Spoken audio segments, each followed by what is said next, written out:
조선지서 성경 공부 시간 다시 돌아왔습니다. 오늘은 호세아서 7장을 공부하겠습니다. 먼저 호세아서 7장을 찾으시고 다 같이 드라마 성경으로 말씀을 읽고 그 내용을 진행해 나가도록 하겠습니다. 호세아서 7장 찾으시고 다 같이 읽겠습니다. 제 7장. 내가 이스라엘을 치료하려 할 때에 에브라임의 죄와 사마리아의 악이 드러나도다. 그들은 거짓을 행하며 안으로 들어가 도둑질하고 밖으로 떼지어 노략질하며 내가 모든 악을 기억하였음을 그들이 마음에 생각하지 아니하거니와 이제 그들의 행위가 그들을 애워싸고 내 얼굴 앞에 있도다. 그들이 그 악으로 왕을 그 거짓말로 지도자들을 기쁘게 하도다. 그들은 다 간음하는 자라 과자 만드는 자에 의해 달궈진 화덕과 같도다. 그가 반죽을 뭉침으로 바르되기까지만 불일으키기를 그칠 뿐이니라. 우리 왕의 날에 지도자들은 술의 뜨거움으로 병이 나며 왕은 오만한 자들과 더불어 악수하는도다. 그들이 가까이 올 때에 그들의 마음은 간교하여 화덕 같으니 그들의 분노는 밤새도록 차고 아침에 피우는 불꽃 같도다. 그들이 다 화덕같이 뜨거워져서 그 재판장들을 삼키며 그들의 왕들을 다 엎드러지게 하며 그들 중에는 내게 부르짖는 자가 하나도 없도다. 에브라임이 여러 민족 가운데 혼합되니 그는 곧 뒤집지 않은 전병이로다. 이방인들이 그의 힘을 삼켰으나 알지 못하고 백발이 무성할지라도 알지 못하는도다. 이스라엘의 교만은 그 얼굴에 드러났나니 그들이 이 모든 일을 당하여도 그들의 하나님 여호와께로 돌아오지 아니하며 구하지 아니하도다. 에브라임은 어리석은 비둘기같이 지혜가 없어서 애굽을 향하여 부르짖으며 아수르로 가는도다. 그들이 갈 때에 내가 나의 그물을 그 위에 쳐서 공중의 새처럼 떨어뜨리고 전에 그 회중에 들려준 대로 그들을 징계하리라. 화잇을 진저 그들이 나를 떠나 그릇 같음이니라. 패망을 진저 그들이 내게 범죄하였음이니라. 내가 그들을 건져 주려 하나 그들이 나를 거슬러 거짓을 말하고 성심으로 나를 부르지 아니하였으며 오직 침상에서 슬피 부르짖으며 곡식과 새 포도주로 말미암아 모이며 나를 거역하는도다. 내가 그들 팔을 연습시켜 힘있게 하였으나 그들은 내게 대하여 악을 꾀하는도다. 그들은 돌아오나 높으신 자에게로 돌아오지 아니하니 속이는 활과 같으며 그들의 지도자들은 그 혀의 거친 말로 말미암아 칼에 엎드러지리니 이것이 애굽 땅에서 조롱거리가 되리라.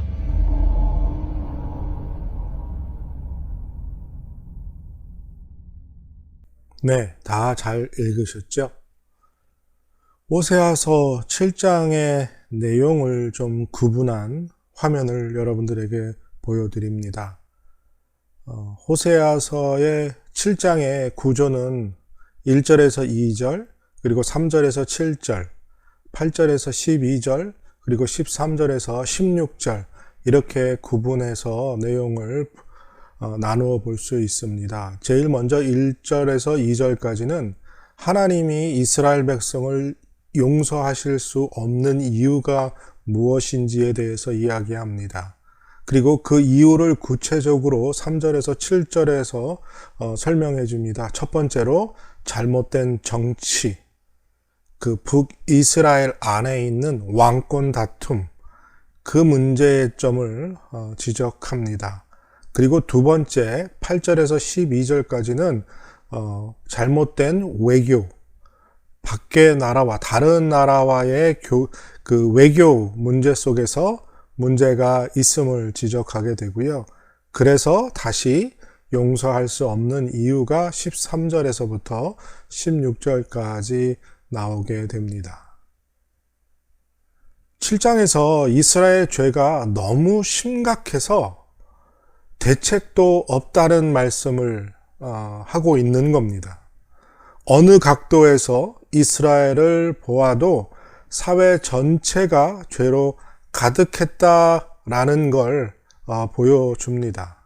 그래서 하나님은 그 만연한 죄를 보시고 심판하시는 것 외에는 다른 방법을 찾으실 수가 없었다는 것을 7장을 통해서 말씀하시는 것입니다.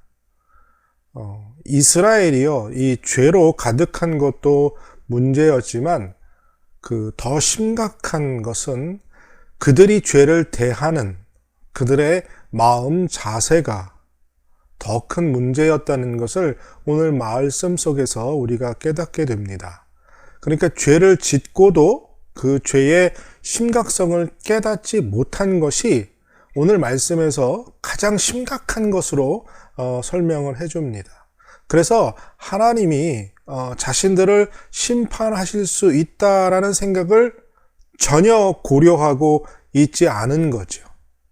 그러니까 하나님이 계속해서 이스라엘에게 너희가 죄를 범하면 하나님의 심판이 임하실 것이다 라는 걸 선지자를 통해서 계속해서 메시지를 전달하셨습니다. 그런데 그들이 죄를 범하면서도 그 죄를 깨닫지 못하고 그 다음에 결국 하나님이 자기들을 심판하실 것이라는 생각을 하지 못했다는 거죠. 그러니까 오늘 본문 2절을 보면요, 내가 모든 악을 기억하였음을 그들이 마음에 생각하지 아니하거니와 이제 그들의 행위가 그들을 애워싸고 내 얼굴 앞에 있도다. 그러니까 악을 하나님이 다 기억하시는데 하나님이 그 악을 기억하고 계신다는 것을 아예 생각지도 않는다는 거예요. 심판이 눈앞에 왔는데 아무것도 두려워하지 않는다는 겁니다.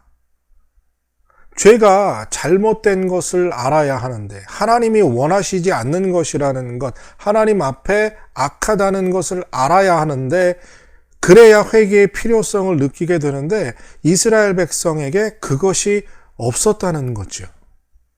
그러니까 죄를 너무 짓다 보니까 죄에 대해서 별다른 문제의식이 없고요. 그냥 우리는 원래 그렇게 살아가는 사람들이다. 죄를 지어도 된다. 그래도 하나님이 아무것도 하지 않으신다. 라는 어떠한 죄의 당연성?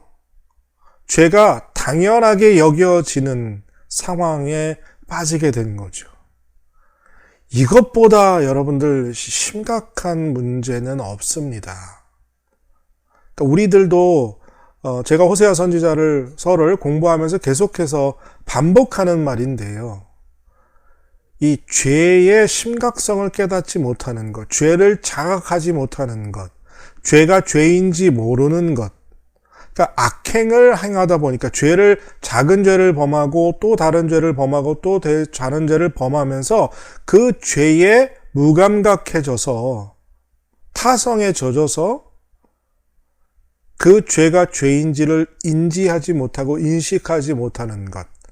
그러니까 하나님의 존재가 점점 우리 안에서 사라지고 하나님의 존재가 사라지니까 죄를 지적할 수 있는, 죄의 문제를 말해줄 수 있는, 고발할 수 있는 것이 없고, 그리고 그 고발 자체가 없으니 제동장치가 없고 멈출 수 없게 되니 계속해서 죄를 범하면서도 회개하지 않는다는 거죠.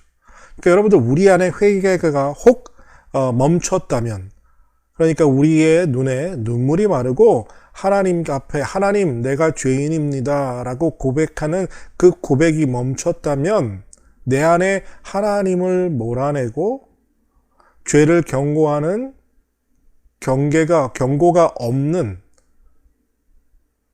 그 시스템이 무너진 상태에서 내가 내 마음대로 살아가고 있지는 않은지를 반드시 점검해 봐야 할 필요가 있습니다.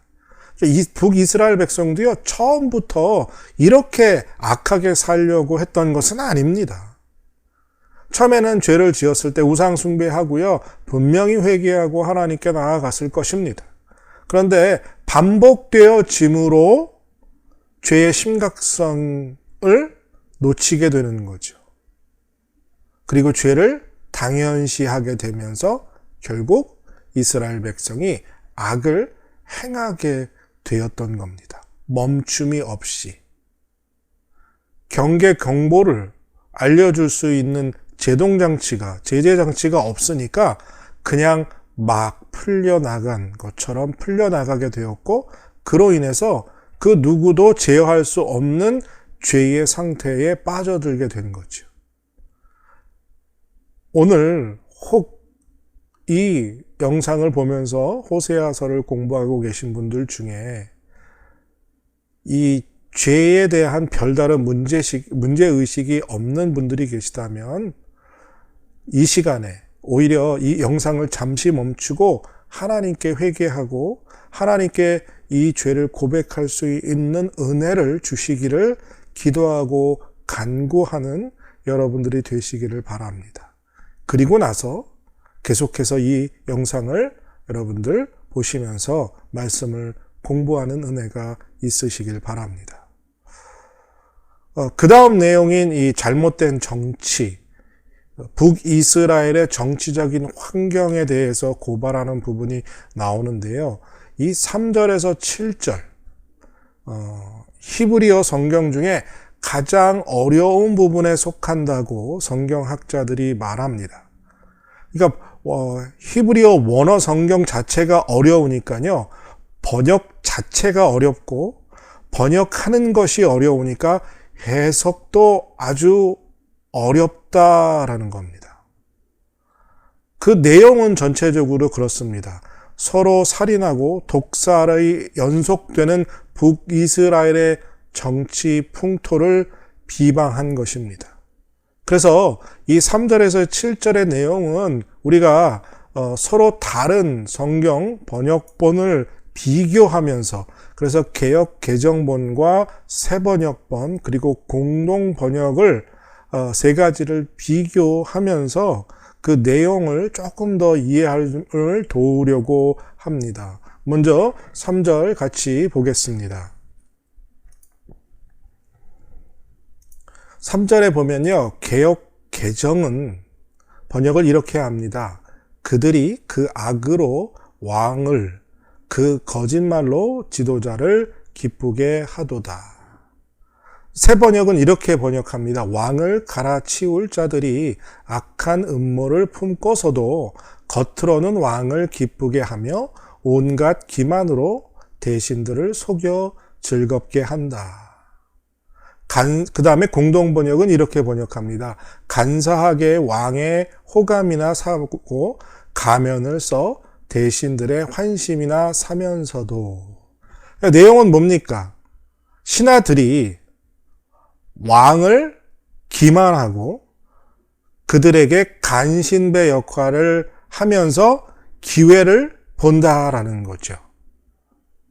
4절을 보시길 바랍니다.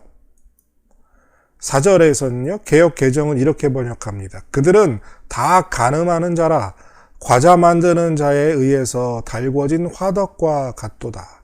그가 반죽을 뭉침으로 발효되기까지만 불 일으키기를 그칠 뿐이니라. 새 번역은 이렇게 번역했습니다. 그들은 성욕이 달아오른 자들이다. 그들은 화덕처럼 달아있다. 빵 굽는 이가 가루를 반죽해 놓고서 반죽이 발효될 때를 제외하고는 늘 달구어 놓은 화덕과 같다. 똑같은 히브리어 성경을 번역했는데요.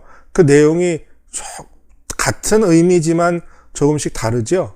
공동 번역은 또 이렇게 번역을 했어요. 모두들 미운 생각이 끌어올라 달아오른 소처럼 되어 기다리는구나. 떡반죽이 다 불기까지 불을 해치지 않는. 그러니까 뭐예요?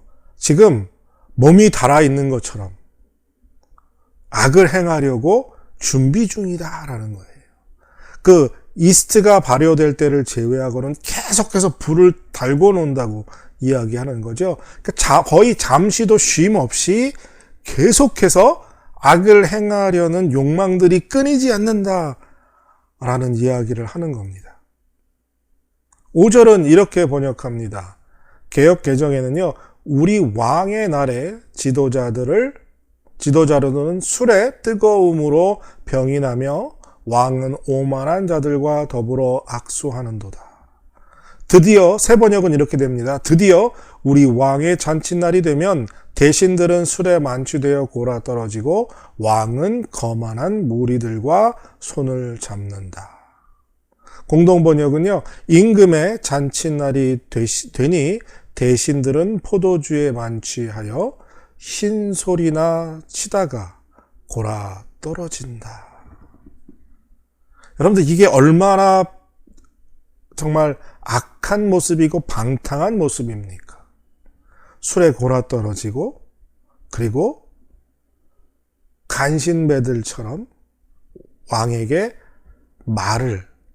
부드러운 말을, 귀에 듣기 좋은 말만, 아첨만 하고 있다라는 거죠. 6절입니다. 개역 개정에 보면 그들이 가까이 올 때에 그들의 마음은 간교하여 화덕 같으니 그들의 분노는 밤새도록 자고 아침에 피우는 불꽃 같도다. 6절의 말씀은 무슨 말씀을 하는지 잘 이해가 안 돼요. 이 개역 개정에서는. 근데 새 번역에서는 조금 더 쉽게 이해가 됩니다. 새 왕을 세우려는 자들은 자의 마음은 빵 굽는 화덕처럼 달아오르고 그들은 음모를 품고 왕에게 접근한다. 밤새 그들의 열정을 부풀리고 있다가 아침에 맹렬하게 불꽃을 피워올린다. 그러니까 무슨 얘기입니까? 새 왕이 오르면 왕을 죽이려고 사람들이 끝없이 욕망으로 불타오른다는 거죠. 그 다음에 공동 번역은요, 음모를 꾸미고 모여들어 화덕처럼 마음에 불을 지피고 밤새 타는 가슴을 잠재우다가 아침이 되면 불꽃을 튕긴다. 이스라엘의 정치 상황이 이렇다는 거예요. 왕을 죽이고 어떻게든지 내가 왕이 되어 보려는 그러한 사람들이 넘쳐났다는 겁니다. 그리고 마지막으로 7절을 보겠습니다. 개역 개정. 그들이 다 화덕같이 뜨거워져서 그 재판장들을 삼키며 그들의 왕들을 다 엎드려지게 하며 그들 중에는 내게 부르짖는 자가 하나도 없도다. 새 번역입니다. 그들은 모두 빵 굽는 화덕처럼 뜨거워져서 그들의 통치자들을 죽인다. 이렇게 왕들이 하나하나 죽어가는데도 어느 누구도 나 주에게 호소하지 않는다. 모두들, 공동 번역입니다. 모두들 소처럼 달아올라 통치자를 하나하나 집어삼키니 왕은 뒤이어 거꾸로 지는구나. 그래도 나를 부르는 자는 하나도 없구나. 그러니까 무슨 말이에요? 왕들이 죽어나가는데 그 과정 속에서 이 악함을 하나님께 아뢰는 자가 없다라는 말을 하는 겁니다. 이것이 이스라엘의 현실이라는 거죠. 그리고 이것이 하나님이 이스라엘을 용서할 수 없는 잘못된 정치 상황이라는 겁니다. 솔로몬이 죽고 그 솔로몬의 아들 르호보암이 아들이 왕이 되었지만 그 아들의 잘못된 정치가 북이스라엘, 이스라엘의 10지파를 중심으로 여로보암이라는 아주 탁월한 리더를 통해서 북이스라엘이 세워지게 됩니다. 그러면서 남유다, 북이스라엘 10지파가 모인, 그러니까 남유다보다 훨씬 강력한 힘을 가진 나라를 세우게 되지요. 이 나라는 약 210년 동안 지속되게 됩니다. 그 중에 19명이 왕이 되었지만요, 19명 중에 7명은 살해당합니다. 그리고 왕조, 그러니까 이씨에서 김씨, 김씨에서 박씨, 이렇게 왕조가 바뀌는 경우가 9번이나 일어나게 됩니다. 그러니까 무슨 말이냐면요, 왕이 자기 왕위를 아들에게 넘겨주지 못하고요, 중간에 왕이 자기들의 신하들 중에서 독사를 당하거나 암살을 당해서 왕이 죽고 새로운 사람이 왕이 되는 경우가 그렇게 9번이나 일어났다는 거예요. 그러니까 오늘 3절에서 7절에 보면 달아오른 솥과 같다, 화덕과 같다라는 말을 하는 거죠. 왕들을, 그러니까 새 왕이 들어오기만 하면 이 왕을 어떻게든지 죽여서 자기들이 또 왕이 되려고 하려는 욕망에 가득 차 있었다라는 거예요. 그래서 이 북이스라엘의 역사는요, 특별히 이 왕권의 역사는 왕권 쟁탈전의 연속이라 할 수 있습니다.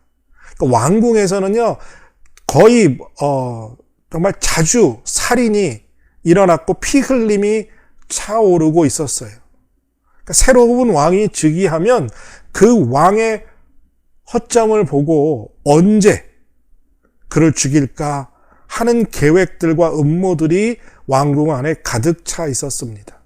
그래서 아까 말한 것처럼 화덕처럼 달아올라서 왕위를 뺏으려고 싸우고 기회만 주어지면 왕을 가차없이 살해하는 이러한 끔찍한 상황이 벌어졌던 거죠. 근데 이런 상황이 벌어지고 있음에도 불구하고 왕이 그렇게 많이 죽어 나갔음에도 불구하고 그 누구도 오늘 7절 마지막 부분에서 얘기하는 것처럼 그 누구도 이 문제를 하나님께 아뢰고 하나님께 호소한 자가 없다는 것이 문제예요. 그러니까 이 부분은 무엇을 이야기하느냐 하면 하나님을 떠난 사람은 방탕함과 야심에 뒤범벅된 잔악하고 추악한 모습이라는 것을 오늘 말씀에서 3절에서 7절까지 우리에게 보여줍니다. 그러니까 북이스라엘이 하나님을 섬기지 않고 우상을 섬기고 우상 앞에 절하면서 어떤 상황이 되었어요? 다른 나라들이 행하는 정치적인 상황을 보고 닮은 거죠. 그러니까 서로 자기의 것이라고 주장하고 서로 자기의 것을 차지하려는 그 수단과 방법을 가리지 않는 잔혹함과 추악함을 북이스라엘이 이루게 되었고 그것을 하나님이 더 이상 견디실 수가 없게 되었다라는 이야기입니다. 그러니까 우리가요, 하나님 앞에 더욱 가까이 나아가려고 하고 하나님 앞에 엎드려 있으려고 하고 하나님과 동행하려고 하는 이유가 바로 우리들도 하나님을 떠나면 달아오른 화덕처럼 죄를 짓기 위해서 기회와 모든 순간 죄를 짓기만을 준비하고 살아가는 사람처럼 죄를 저지를 수밖에 없다는 거예요. 하나님이 우리 안에 계시지 않으면, 우리가 하나님을 떠나면 우리의 삶의 결과는 북이스라엘의 정치적인 상황과 별 다르지 않을 것입니다. 우리가 직접 누구를 죽이거나 또 범법을 행하는 일을 하지 않겠지만 우리 마음 안에서 그것보다 더 악하고 잔혹한 일들을 할 수 있고 그 죄악으로 인해서 하나님으로부터 심판을 받게 될 수 있다는 이야기를 하는 겁니다.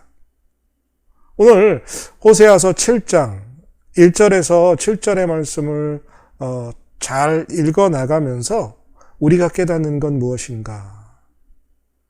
하나님과 함께하지 않으면 인간은 야망에 뒤범벅된, 그래서 물불을 가리지 않고 수단과 방법을 가리지 않고 잔혹하고 추악한 행위를 서슴지 않는 악한 행동을 할 수 있는 존재라는 것.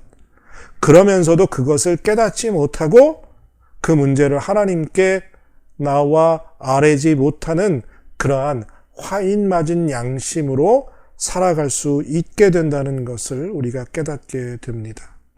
오늘 함께 해주신 여러분들께 감사드리고 또 다음 시간까지 모두 건강하시길 바랍니다. 호세아 선지서 공부 오늘 여기까지 하겠습니다. 지금까지 함께 해주신 여러분들 감사드립니다.